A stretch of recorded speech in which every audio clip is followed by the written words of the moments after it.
participants of the podcast are either medical marijuana patients or in a state where it is recreationally legal. Two Fried Eggs podcast does not condone any illegal marijuana or drug use or sales.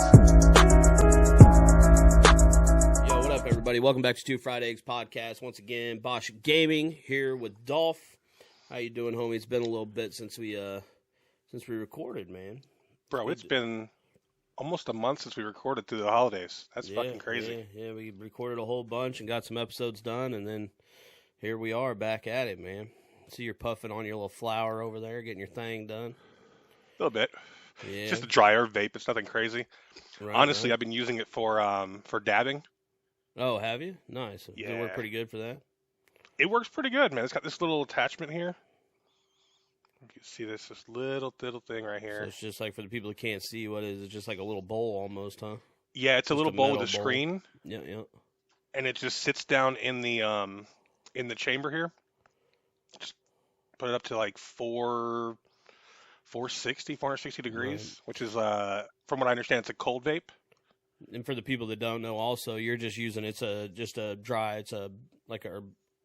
flower vaporizer, right? Pretty much. It's called Aria X Vape. People have been wanting to ask. That's why I've even fucking figured it out. Right. But yeah, the thing works great. Charge is good. The taste isn't bad at all. Like a lot of these dryer vapes, they'll taste like burnt popcorn when you use them. Like that was the first one I got, was horrible. Right. This one's good though. The taste isn't bad. It tastes like, what's one for? Like a not a cleaning solvent, but like a piney taste. Right. Nice. Yeah. See, that's my favorite kind of, that's my favorite taste. Like when I get some weed and it tastes like a goddamn Christmas tree, man, I think that's my favorite out of all the different flavors, honestly, because that's what I'm used to. Like when I was growing up and stuff, if you got some fire stuff, like most of the time it would taste like the damn, Christmas tree or the pine taste or whatever to it. I'm be honest, it was never my favorite taste until I went to Florida and got that stuff down there, and it was wow. It tasted like pine sol, like it was, I enjoyed. It was like a sweet pine sol taste. I wish I knew what it was. Well, for people that don't know, I mean, you already know, but for people that don't know, due to my asthma issues, I can no longer really smoke cannabis, and due to the anxiety, which we're going to get into here, I think a little bit, edibles are not my thing either. So at this point, I am a completely sober version, I guess not version, but part of this podcast. I can't say completely sober because I am, using some medication for my anxiety and stuff like that. As you know, man, I just went through, I don't know, pretty much a full-on, mental breakdown when it comes to anxiety and panic attacks over the last couple weeks. It progressively got worse and worse until, I had to take a week off and ended up with a trip to the ER and doctor's office, and then a week spent at my dad's, so I wasn't alone while I was adjusting to some new medication and trying to get a handle on things. So this is our first time back after all that. Well, welcome back, first of all. Yeah, man. That's a lot to here. undertake. Like, anxiety is one of the craziest things in the world. Like, you can tell yourself that's nothing to worry about. Right. And your body's like, and your mind's like, fuck you. Yeah. Yes, it is. Yeah. This is the most important thing in the world. I don't care what the rest of your world looks like. Right now, this is what it is. It's like your mind just says, joke's on you, pal, even though nothing's wrong. And that's the reason I went to the ER, because I needed that peace of mind. Because, I mean, honestly, for anybody that suffers from real, strong panic attacks, full-blown panic attacks, for one, will floor you. I mean, whether I'm curled up on the bed or laid on the floor or whatever, man, it definitely feels like you are checking out of this world. You know what I mean? Like, this is going to be your final moments, and I tell myself the way I've found to get through it is by, when I'm going through those, is for one, to tell myself to make sure I'm breathing, nice, slow, deep breaths, and constantly in my head, I'm telling myself there's nothing wrong with me physically. I'm not going to die. I'm going to be fine. I just need to breathe and calm down, and I try to, in my mind, use that as a way to pull myself through those major panic attacks I have, you know. Ours are different. I've had panic attacks. I started having them in 2008. I remember the first one like it was yesterday. I don't know if you can remember you remember your first? Like I can remember my first. Like, Yeah, dude, I do actually. I was driving down I-95 in West Palm Beach. I was being a scumbag at the time. At the time, I was lying to my ex-wife and dating another girl. We weren't together, my ex-wife and us. That we were like separated at that point, but I wasn't being honest, and my mind was telling me I was doing wrong. My body was telling me I Right. was doing wrong, and regardless, I wanted to do what I wanted to do because I had been in an abusive relationship for 8 years. Right, right. So I was trying to. I mean, I was free for once. Like I was out of the house. I mean, regardless, whatever it was, I was free. But my mind and my body was like, bro, you're gonna lose your kids. You're gonna do this. You're gonna lose your kids. You're fucking up. Like, and that's all that would go through. And I was on 95 doing 85, 90 miles an hour because it's West Palm Beach, bro. It was fucking crazy down there. Right, right. I pulled over, right? And this is kind of gonna go with what 2 episodes ago was talking about. I pulled over and I'm like, I don't know what the fuck to do. I'm gonna call the VA. Right. So I call the fucking VA, and the first thing they say is, "Are you contemplating suicide?" I'm like, "Fuck no, no." But I don't know what the fuck to do because I Well, feel like I'm dying. right, exactly. And what they said was, "Okay, make an appointment." Exactly, and that's what they do. That's why like when okay, I had some major panic attacks. I'll be honest with you, the first major panic attack I had that kind of started this whole thing off was due to some edibles that I took, and I don't know if they hit me wrong or what, and it put me into It a was those full gummies that you gave your brother. yeah. Okay. So I don't know. So they put me into a full panic attack, and then that kind of sparked it off. And then I had a couple really bad episodes at work where I didn't want to cause a scene, so I excused myself from the counter where I work. I work at a counter helping customers and stuff, and I went into a stall at the in the bathroom and literally thought that was where I was going to check out. Was going to be in a freaking stall at my work. You know what I mean? And had some major attacks there. This was the week before and then I already had a scheduled vacation coming up the first week of the year. So I had these two major attacks the week before prior to my vacation. And once I went on my vacation, the anxiety became constant. You know what I'm saying? Like, There was no it slowdown wouldn't for it. necessarily be constant, like terrible panic attacks, but it would start out constant. I would wake up with anxiety, and then it would just build and build and build until it went into a full attack. And it just got to be to the point where I felt like the Xanax wasn't knocking it out. I take minor, like 0.5 minimum dose Xanax, and it wasn't knocking it out. So I finally, after a while, because the thoughts, I know you're like, when you were talking about, you're not thinking about hurting yourself or killing yourself or stuff, but there's a point in my head where I'm like, if this is how my life is going to be over an extended period of time, I could definitely see myself getting to a point where it's like, I can't live like this anymore. You know what I'm saying? And so I called my dad for help finally, and he rushed down, and we went to the ER, which was a third world That was country fucking type brutal, of yeah. experience, man. And we'll get into that, but I mainly just told him I had a doctor's appointment later that day, which I ended up canceling because I told him, I'm like, I need to go to the ER and just make sure that this is still just anxiety. Like I need to know that if I go into one of these attacks that it's not my heart or something Yeah. along those lines. And so we went down there, waited 9 hours. I remember. 9 hours before we even went back into a room to see a doctor, and it was a 12-hour trip to the ER before it was done. But all said and done, with the blood work and everything, other than being overweight and whatnot and having severe asthma, I'm healthy. My heart's good, my enzymes are good, my organs are good, blah blah blah blah. I mean, let's be real though.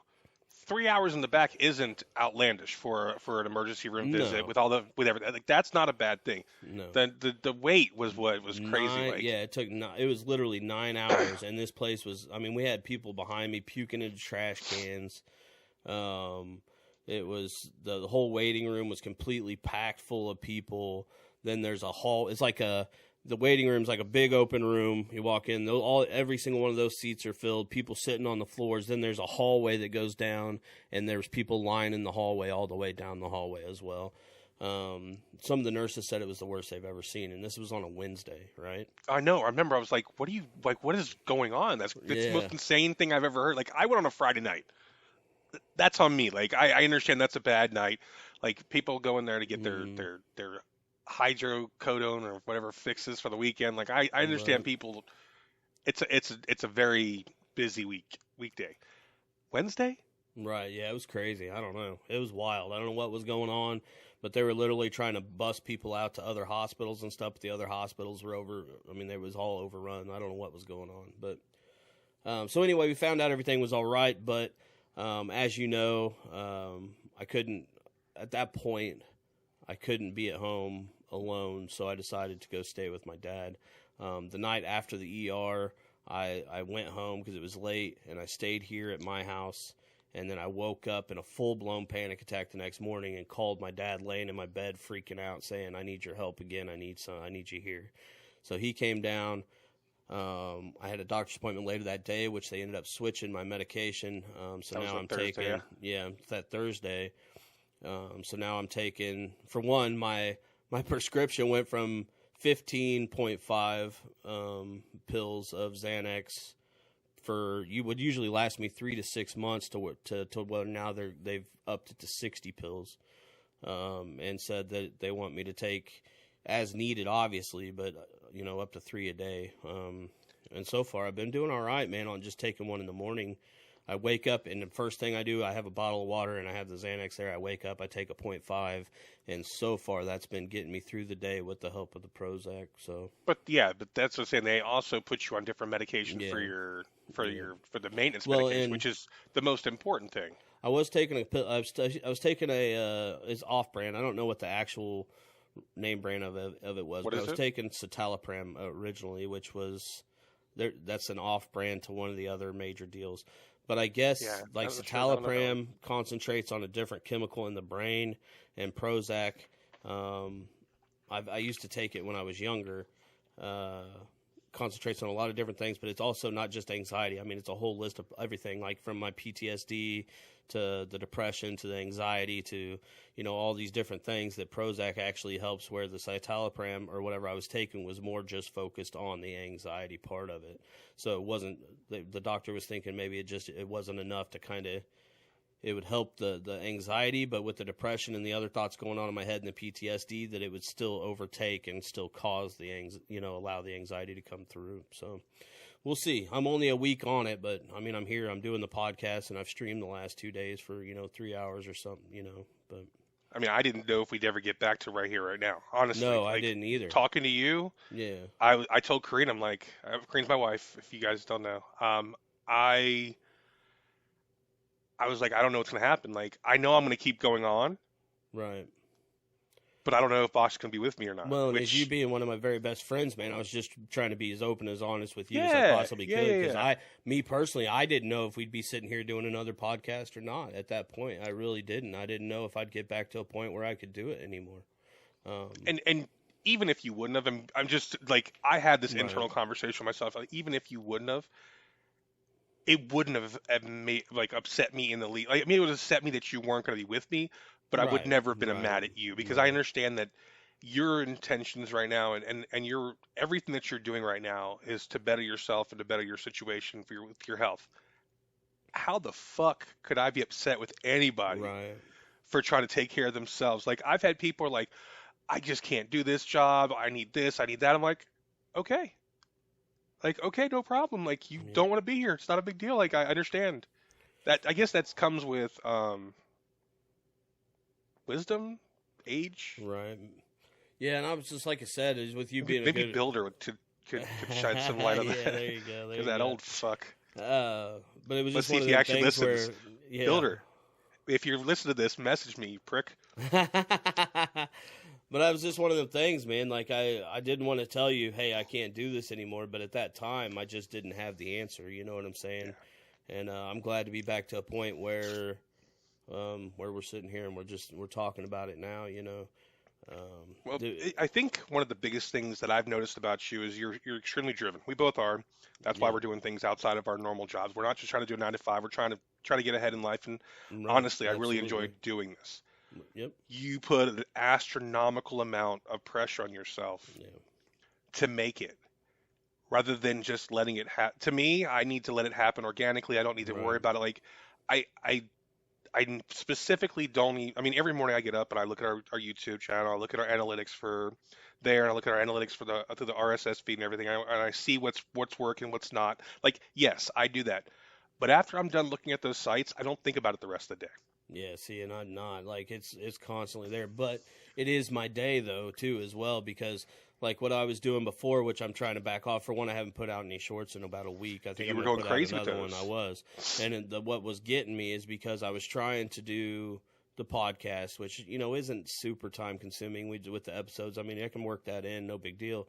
But then when you figure that, and then the streaming, and then after the streams, I mean, working all day, and then and then streaming, and then after the streams, I'm already tired. I'm tired after work, so I make myself stream, right, no matter what.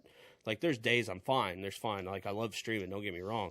But there are days where I'm like, man, I am fucking tired. I need to rest, but I'm like, I can't. I didn't allow myself to. So I don't care how tired I am. I'm firing up the stream. I'm going live. Well, then the stream ends, and I'm even more tired. But I'm like, I can't go to sleep right now because I got to get a couple shorts ready. Well, then I'm going to work, and so I'm still tired. Get up and go to work the next day, still tired. And while I'm doing my normal day job, I'm trying to work in times to actually release the shorts. And then it was, you know what I'm saying? And then it's just an ongoing thing. And I mentally kind of collapsed there, I think, is what it really was. Is I just mentally, something in my brain snapped, and the anxiety that I've dealt with for years and years and years, or all my life really, came back full fucking force, and all within, like, it's not like it gradually came back, man. It was within a 2-week period. It was just like, boom, you're done. Let me ask you a question. And I swear you told me this, and if I'm wrong, it's okay. You told me that you'd stop. I'm stoned half the time we talk, so it might have been you said that Jim Bob did so. Did you stop some medication a while back? I did, yes. Okay. Which, I don't know. What was the medication? The medication was called bupropion. I was taking citalopram. I was taking bupropion, and my doctor. It was just an added deal for the anxiety and depression and stuff. My doctor didn't really like it, and I couldn't even remember that's Wellbutrin for depression. Okay, right. Wellbutrin. I know. My sister used to take it. And if you look up citalopram, it would tell you what it is too, so everybody can look that up. I don't fucking know. It's C-I.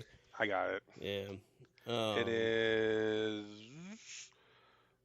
Celexa, among others. It's an antidepressant on selective serotonin inhibitor class. Well, then, that's what major depressive disorder. That's what they're talking about, is that it's a serotonin type of drug, where Prozac is some other chemical in the brain. Yeah. So they've completely switched that up, and I've only been taking the Prozac now for a week, so it's going to take another 3 or 4 weeks before we even really know, and I'm taking a minimum dose, so that may be upped. Who knows? So Wellbutrin's pretty hardcore. That they give that stuff to quit smoking, I believe. Oh shit, you got me, bro. I'm pretty sure that when my sister quit smoking, that they gave her that. I raw dog quit smoking though. That was fucked up. I weaned myself. Like, when it came to quitting smoking, for me, I had 1 pack left, and what I would do is anytime I got like a super hard craving, I'd go and I'd take like 2 puffs, right, just enough to kill the craving a little bit, and put it out. And then 2 puffs and put it out, 2 puffs, put it out. And then I did that over the course of 2 weeks. That 1 pack lasted 2 weeks, and when it was done, I just quit altogether. I did the patches, and I did the step 1 for a week, went to step 2, which is like the lower milligrams, for 1 day, and I was like, this fucking sucks. I'm like, I was craving. Yeah, and just a little bit of step down was so much. So I went back to the step 1, right? I'm like, fuck this, I'm going back. for one day, and then the next day I didn't put on any patches, and I never went back. Right. That was like fucking 8 years ago, 9 years ago now. One thing I was worried about with like stopping the citalopram, because I went, like the day I went to the doctor, I had taken the citalopram that morning, right? And then they said, well, tomorrow you no longer take citalopram, you now take, I take the off-brand, but anyway, Prozac. Yeah. So usually, like if I would run out or I would forget a few days of taking the citalopram, I don't know if you're familiar with it, but you get what I call, or what people refer to as brain zaps. Which is like your brain pretty much electrocuting yourself. So you get like these little zaps of electric shock. Like you'll be walking, and the next thing you know, you get a little zap, and it feels like your knees are going to give out real quick. It's not fun. I'm just kidding, dude. Yeah, I know. It's not fun, but what it is it's the lack of the medication in your system, or that you haven't taken in a few days. It's the receptors that it has turned off in your brain starting to fire every once in a while again. So you get like these little zaps, and it's not a great experience. I mean, it's a withdrawal or something along those lines. Yeah. So did you get that with the? But I didn't. No, that's what I was curious, because I was wondering about that. Did you ask? I did, and you know, she said that I might experience some of it, and blah blah blah. But I haven't had any of that. So I guess whatever to do with the switching over to the other medication, maybe offset that somehow or something. But well, I mean, I'm sure it's not There's similar medicines, so it should be close. In a way, yeah. I'm not up on all that. I do know that one thing I have experienced from taking the Prozac, and one of the side effects that I've experienced for sure, is lucid dreaming. Where See, I was just going to ask you about that. Where I realize I'm dreaming and I'm not awake. You know what I'm saying? So, and then the other stuff that, like, the first night I took it, I had some lucid dreams where I realized I was dreaming, and I was up and, you know, kept waking up and stuff like that, because I realized I was dreaming, and you could kind of lead the dream a little bit, but then you'd like come out of it and wake up. And then I had another one. The second night I took it, I was fine. The third night I took it, I had not lucid dreams to where I knew I was dreaming, but the dreams were so fucking realistic to where when I woke up, I had to be like, was that fucking real? Like, what, you know what I'm saying? Like, it was, but it wasn't nightmares. So, I mean, I'm all right. You know, it's not like it was scary stuff or anything like that. It was more like shit that I dream about. Like, I have an obsession with the lake. Yes, Builder and Chris and you and all kinds of naughty things. But anyway, I grew up around the lake. I love the lake. I love the big scarab boats and things like that. And one of the realistic dreams I had was riding on like one of those fucking $1 million monster fucking scarab boats and shit, man. And I woke up like, and there was more to the dream than that. It's weird. I'm not going to go into a bunch of detail, but it was so real. It was like I actually got to experience it. You know what I'm saying? Like, wow, that's probably what it really feels like to ride on one of those big ass fucking $1 million fucking balls to the wall fucking, you know, scarab boats or whatever. I've never gone super fast on the water. I've done like 60 knots, which is pretty fucking quick on the water. I don't know what knots are compared to miles per hour. I don't know. Let's look that up, because I don't know either. Right. I've been 60 on the water, is about as fast as I've been on the water. 60 miles per hour. So 60 knots is 69.04 miles per hour. Okay. That's fucking quick. Yeah, it's moving on water, dude. That's getting. We were on a 30-foot center console pro line, twin 250 Mercuries on the back. Balls. We were trying to come on back in from Jacksonville Beach. Way off coast. We were running Kingfish, and the storm popped up out of nowhere, and we had to fucking get out of there quick and get back to port quick, because we were gonna get fucked up out there. I watch a lot of those, and that's one of the things that I think led up to that dream, is because I watch a lot of those YouTubers that do that kind of stuff, and then they're all out of like Miami and out of Florida down there. One of them, free plug, is called Boat Vibes. He's kind of a dude that doesn't have his own. I mean, he has some nice boats, but his dad's got a badass fucking Donzi fucking race boat, but he gets out there and goes to these sandbars and things, and then you see him just taking off, and these guys are fucking nuts, dude. Like, I remember you did it on a stream that one day. Yeah, jeez, so, that's scary. Yeah. But anyway, that's kind of what the dream was like. And then the rest of it was weird because it was like all these big houses. Like I was walking through these big lake houses and stuff, looking at them and stuff. And then it came into a point where we were trying to get back to our boat, but it was like all these interlocked docks and going through all these docks. And like, it was so weird because it was so real, but there's like all these different people and you're trying to find your way through the maze of all these connected docks and running into all these different types of people. And it was just a weird experience, a weird dream. Sounds like a very weird dream. But it was so realistic, you know, like it was like I was actually experiencing it when I woke up. It was like,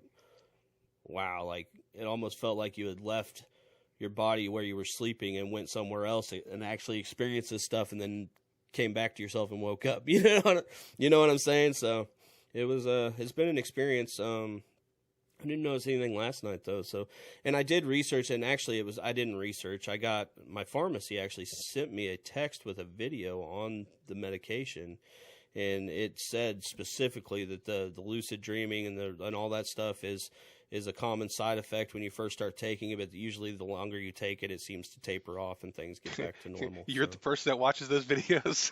Yeah. Well, I was interested because I'd been having the dreams and stuff, and sure enough, when I played it, that was one of the first things they mentioned about the lucid dreaming. I don't click on links that they send me for any of that stuff. Like, I don't know. That was interesting. I'm kind of like, you can tell I'm just pretty chill now, but that's just all I've taken is just that 0.5 this morning of the Xanax, and it keeps me pretty calm throughout the day. So when you were talking about lucid dreaming before, that to me, like that has been from what I understand, a side effect of long-term cannabis use, and then when you quit too.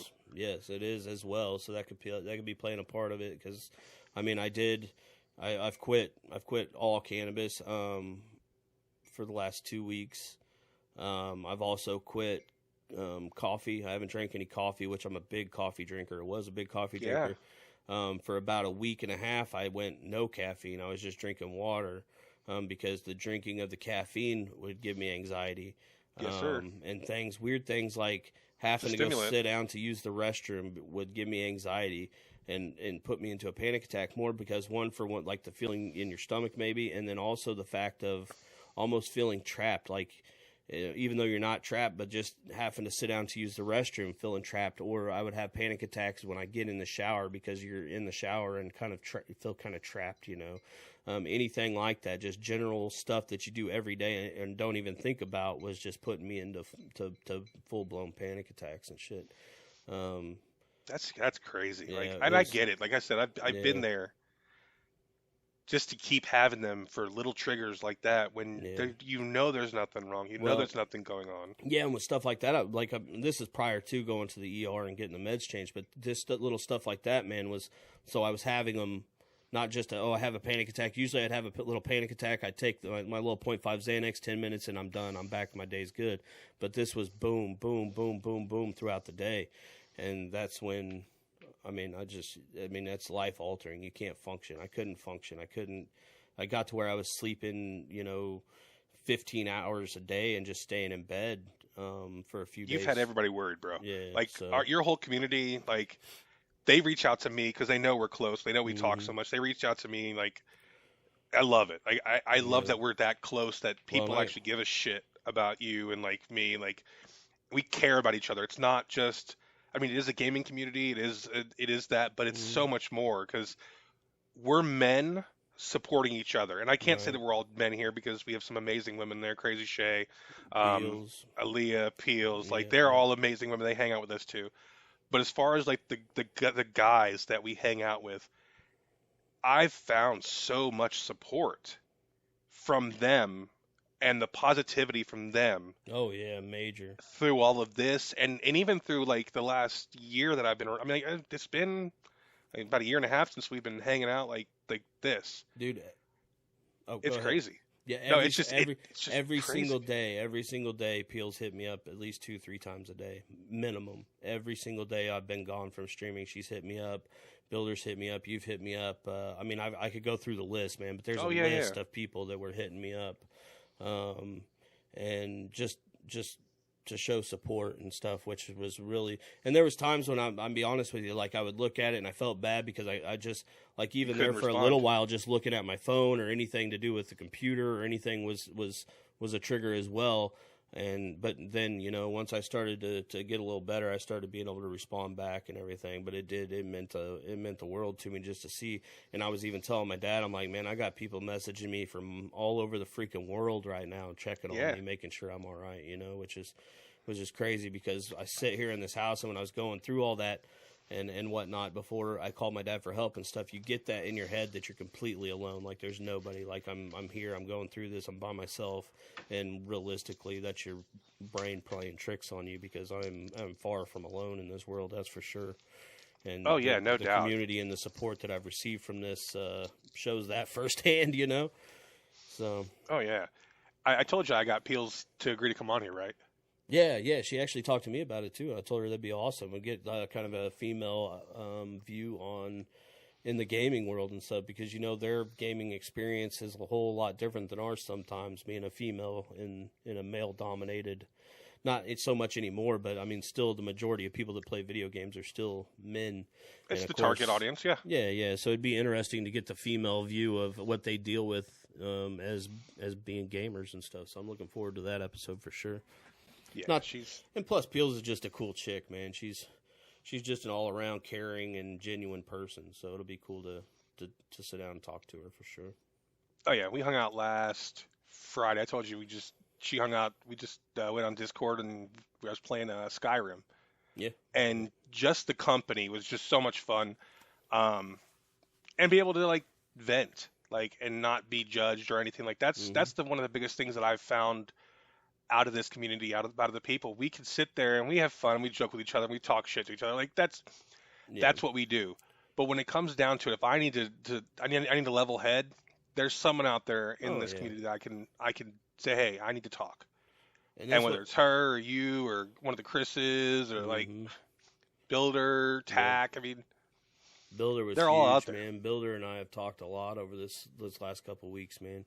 He likes to play the dickhead, but he's not. He's a softy as fuck, dude. He is a genuine, just cool cat, man. He really is. He cares.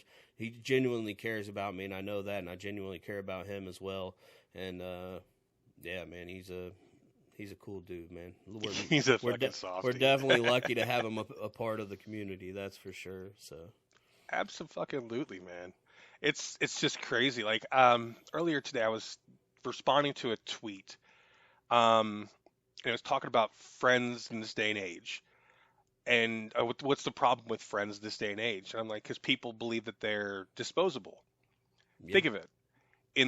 You could if today, right here, right now, everybody in the BG crew, everybody that you know and talk to every day, stop talking to you because you did something, whatever. Right. You could go back online. Go back on Twitter, go back on Twitch, go back on all this stuff, whatever, and engage people enough where you would create another community very shortly and have new friends like that. It's the truth, but people know it, and that's the problem. Is people don't really put the effort into people anymore the way that they used to. Like, and it's not it's very common to just say, "Oh, you fucked up, peace. We're no longer friends." I think a lot of that stems from is like our situation here, where we're like, best friends, but we've never actually met face to face. It's not like we're meeting face to face all the time and stuff like that. So it's easier just to be like, well, I'm done with that person and move on, Whereas if we were best friends that lived on the same goddamn street and we saw each other, it's easier to be like, oh, well, okay, buddy, we got mad at each other and blah, blah, blah. But hey, and then you make up and go on about your business. You know what I'm saying? See, that's not, I can't do business like that though. Like, honestly, like, okay. Weird story off the handle, but about that type of situation, my wife's cousin, we were best friends. Like we worked together, we hung out together, we started a business together, like a lot of similarities between our situation. Right. Made him my best man at the wedding, whatever. And I don't know if he's listening, and if he is, sorry, buddy, but this is the fucking truth. It is what it I realized that he was a fucking compulsive liar. And everything that he was doing and everything that he was saying was all lies to support whatever the fuck he wanted to do. Yeah. And I accepted him for that, but I knew who he was at that point. But as I moved away from where we were close together, like me and you don't live anywhere close together. We chit chat, we fucking text, we do this, we all kinds of shit. you put forth the effort to talk to me, to chill, to do things. Like we make plans, and it's not all business. It's a lot of Yeah. fucking bullshit too. Yeah. Right. Yeah. Just friends, being friends. Yeah. Exactly. That time, he wasn't making that time.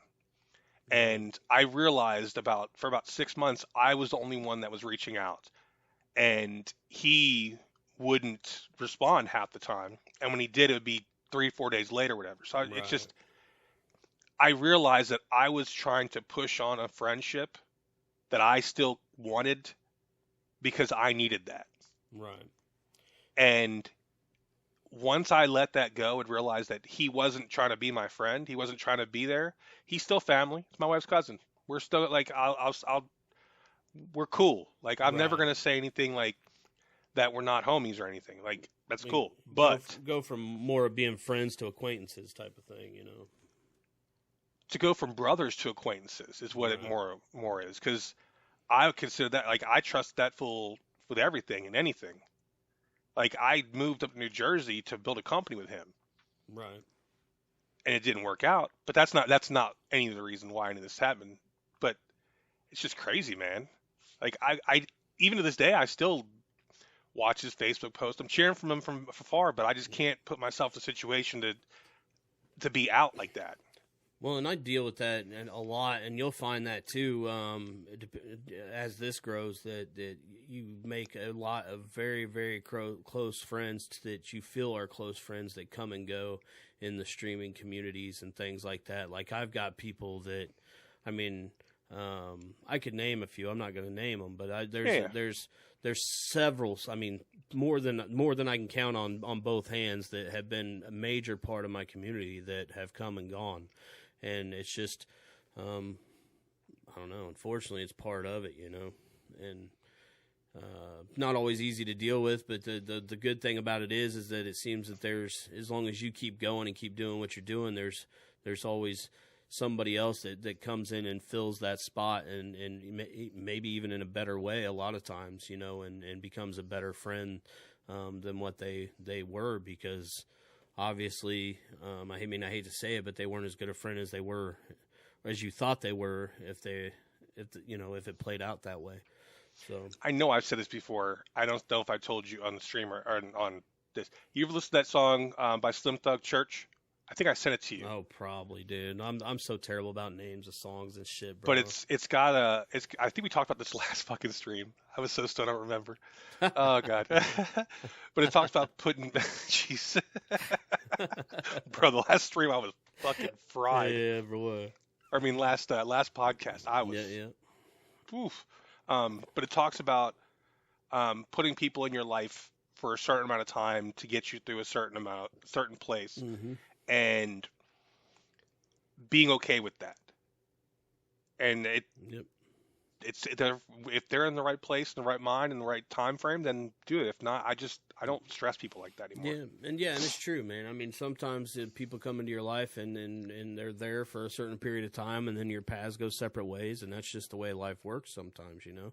That's not like and a lot of the people that have come and gone, it's not like we had disagreements or arguments or anything like that. Now, there has been a few of them, or a couple like that, you know, where we've had some falling out and things like that. But most of it's just because, you know, your paths change and life changes, things happen, and it's just the way it goes, unfortunately, sometimes. But so I'm not dogging anybody, because I'm very grateful for the time and the friendship that I spent with those people. But at some point, you just have to realize that, you know, your paths are going separate ways sometimes, and that's just life, unfortunately. So what's your plan, man? Like physical, mental health, but like anything gonna change anymore? Trying to eat a little better. Like last night, I've been just eating crap food, like whatever I can heat up quick, because of, like I said, my plan. I was going from off work, my day job at 4, and then live by 5, and then you got the drive time home. So I would just try to come home and fix whatever I could throw together within 10 minutes and shove it in my face and go live. So I think I'm going to push my stream times back a little bit. If I'm super tired, I'm not going to. It's a half an hour. Yeah, well, maybe even longer than that. I don't know. I may go from, 6 to maybe push it back an hour or something. You know, I haven't quite worked that out. I'm just going to go with the flow and see how it plans out. I'm also, if I'm dead tired or I've had a very stressful bad day at my day job or something like that, I may just not. I'm going to start giving myself days off if I need them.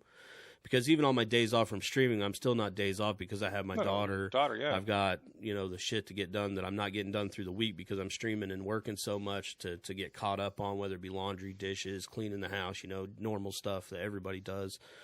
Also, it's going to hurt my viewership, I think, a little bit and things like that. But if there's a certain game that I'm like playing and I just don't feel like playing it that day, but I want to stream, then I'm just going to play whatever the fuck feels like is going to cause me to have the best time. You know what I'm saying? Whether that be fun, if I need fun and excitement, or if I need a relaxing game, or I need, you know, whatever, and just try to do that. And hopefully in the long run, it'll mean better content and, you know, and it'll be a just happier keep streamer, which yeah. is better content and better engagement, and that's what it all boils down to. Like, Yep.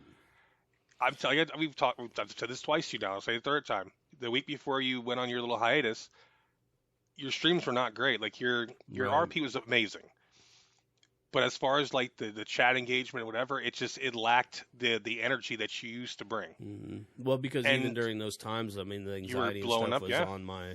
on my mind. You know, I was trying to more just hide it. You know what I'm saying, or mask it. But some stuff like that you can't really mask too well.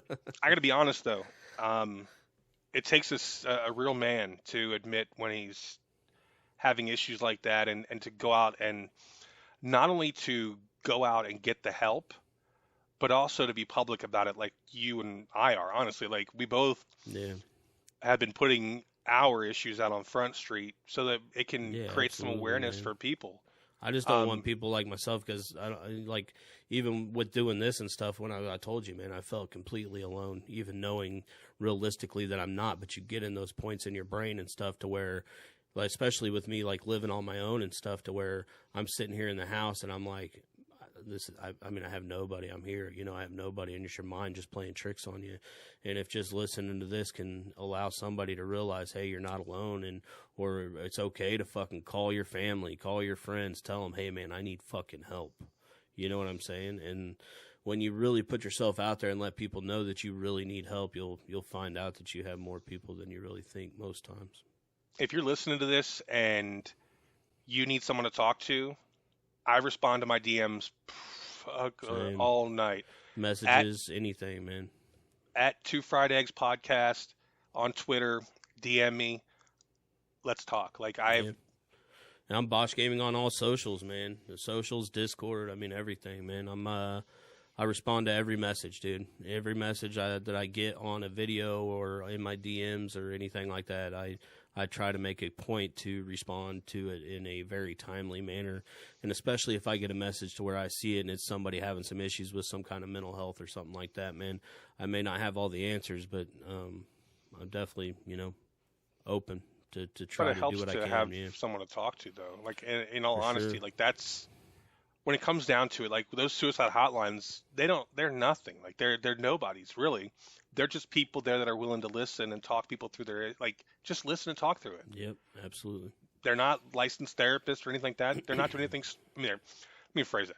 They are doing an amazing thing. It's very special what they're doing, because they're helping people through bad times. Yep. I'm just saying what they do is not hard as far as difficult. Anybody can do it. Anybody with some compassion, anybody with some love for their fellow human being can do that job. Just not a lot of people do, which sucks. Well, and one thing I found too, that if you do, you know, reach out or something like this, and I'm not doing this as a plug to try to grow my community or the podcast or whatever, but by becoming a part of something like that, yeah, like and subscribe, please. Comment below. Comment below. But I mean, just like between me and you, we didn't know each other at all until we met through my community and the gaming community and stuff like that, and I've got a genuine best friend out of it. So it's not just something where you're like, oh, I need some help, blah, blah, blah, blah, blah, and then it's gone. You know, you become a part of a family or of this community that even when you're not going through things, you still have the friendship and the camaraderie and the I mean, if you're into the gaming and stuff too, you have plenty of friends to get together and play games and so on and so forth. So the good times come with the great, and the bad and the worst. I mean, they all go together. If you're a true friend of somebody, then you're going to be there through it all. Absolutely. Oh yeah, man. Well, brother, it feels good to be back, dude. It feels good to know that I'm still going to be able to continue this with you, because, like I said, there was a short stint there where I just didn't know. So, well, next week we'll make a deciding factor of this too. Yeah, for sure. Because we're bringing in that veteran I told you about. Okay, cool, man. Sounds good. He's get back been chomping at the bit to come in. And now that we're not joking and stuff, be sure to like and subscribe, comment below, all that fun stuff. Bosch Gaming on all socials. Two Fried Eggs podcast is everywhere, but I think iTunes right now, which we're still working on. But I'm not really working on that, honestly, right at this point. Okay, but except on iTunes, which we're not really working on right now. It just wasn't. It didn't, like, where we're getting our views and whatnot. It didn't seem fruitful to spend the money to get on there because they're the ones that charge. I got you. We already pay. Right. And make nothing. We don't need to pay more and make nothing. True. All right, boys. And thank you guys for tuning in. I appreciate you guys very, very much. We will be back again next week with another, sounds like another veteran stopping in to chat with us over some things. Look forward to it, guys. I hope you enjoyed the podcast. Have a blessed day. Bosch Gaming, Dolph. We love you. Thank you for tuning in. Please subscribe below if you like our content. New episodes dropping every Friday. Stay tuned.